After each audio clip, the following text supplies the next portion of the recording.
Suite de la lecture de Baggio 20 ans de folie italienne et mondiale, 27e épisode.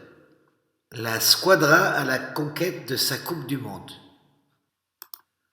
Robbie a toujours suscité des jalousies. Ses détracteurs rappellent qu'il n'a joué qu'une trentaine de matchs en championnat lorsque Vicini l'a appelé fin novembre 1988. Pour certains, il n'est pas guéri de son atroce blessure et une rechute est toujours possible. D'autres estiment qu'il manque de culture tactique, le genre de joueur qui enthousiasme les foules, mais qui est la croix et la bannière pour leur entraîneur.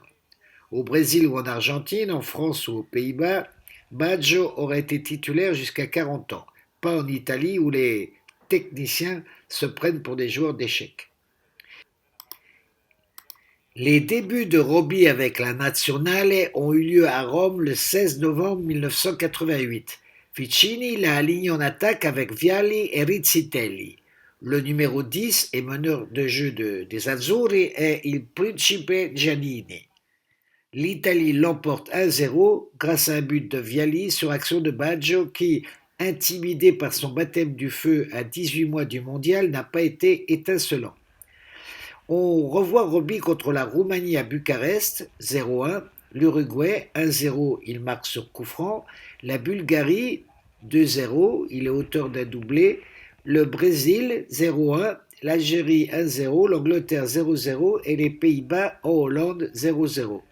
Pour information, il entre en jeu à la place de Donadoni et il est remplacé tantôt par Vialli, tantôt par Mancini. Bilan de la séquence, 3 buts en 8 matchs, ce qui est prometteur pour un début. À mesure que le mondial approche, Vicini affine ses choix. Il aligne Giannini en 10 derrière deux attaquants de pointe, Vialli, Rizzitelli ou Carnevale, parfois Schillaci. Dans sa tête, Baggio n'a pas encore trouvé sa place. La semaine qui précède le coup d'envoi du mondial est un cauchemar pour Robbie, qui s'est réfugié à Caldogno. Les polémiques à n'en plus finir avec la Juve, l'émeute urbaine à Florence, les calomnies dont il est la cible, s'est allongé au fond d'un fourgon de police qu'il rejoint la sélection à Coverciano. On imagine qu'il est embarrassé par la situation, d'autant plus que les ultras de la Viola assiègent le centre sportif de Coverciano et obligent la squadra à déménager à Rome. La liste des joueurs convoqués par Azeglio Vicini impressionne et l'on ne résiste pas au plaisir de l'énumérer in extenso. Dans les buts, Pagliuca de la Samp, Tacconi de la Juve et Zenga de l'Inter. En défense, Bergomi de l'Inter, Baresi du Milan, Ferri de l'Inter, Viercovot de la Samp, Ferrara de Naples et Maldini du Milan. Au milieu, Ancelotti de Milan, Berti de l'Inter, De Napoli de Napoli, De Agostini de la Juve, Donadoni du Milan, Giannini de la Roma, Mancini de la Samp et Marocchi de la Juve. Attaquant, Baggio, Juve, Carnevale, Roma, Schillaci, Juve, Serena, Inter et Vialli, Sampdoria. Protégé derrière les hauts murs d'un centre d'entraînement surveillé comme une forteresse, on parle encore des Brigades Rouges et le souvenir de l'attentat antisémite des Jeux de Munich est dans toutes les mémoires, on imagine que Robbie fait profil bas pendant qu'on s'occupe de ses genoux, de ses cuisses et de son dos. L'Italie est dans le groupe de l'Autriche, des États-Unis et de la Tchécoslovaquie. Elle jouera ses 3 premiers matchs à Rome, où il est prévu qu'elle restera jusqu'au quart de finale si tout se passe bien. Baggio ne participe pas à la victoire des Azzurri contre l'Autriche en match d'ouverture. En dépit du score serré, 1-0 au but de Schillaci, l'Olimpico est en fête. L'affaire semble bien partie. Contre les États-Unis arrivent les premiers nuages. Alors que Giannini a marqué assez rapidement, la squadra se complaît dans des ronds de jambes qui irritent le public. Vialli manque un penalty et Carnevale n'apprécie pas d'être remplacé par Schillaci. En fin de match, le défenseur Riccardo Ferri évite l'égalisation états-unienne par miracle. Les innombrables articles de journaux et les non moins innombrables émissions de radio et de télé montent en épingle la mauvaise humeur de Carnevale et le mauvais match de Vialli. Vicini profite de la qualification mathématique de ses hommes pour aligner Raffaello, l'homme par qui le scandale de Florence est arrivé. Contre la Tchécoslovaquie, qui compte elle aussi 2 victoires, 5-1 contre les États-Unis et 1-0 contre l'Autriche, l'emporter est capital si l'on veut jouer le huitième de finale à Rome et éviter un gros morceau.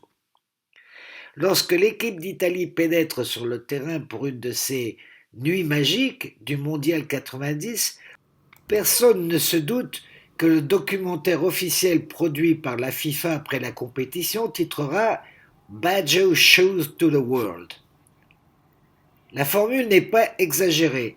Dès les premières minutes, les prises de balles du numéro 15 désorientent les Tchèques et son entente est parfaite avec Giannini.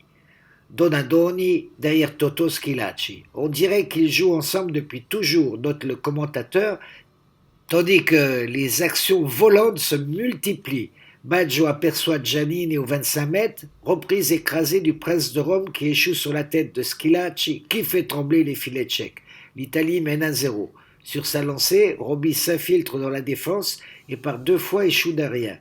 Hola, ovation, Roberto Baggio, Toto Schillaci, tutto lo stadio.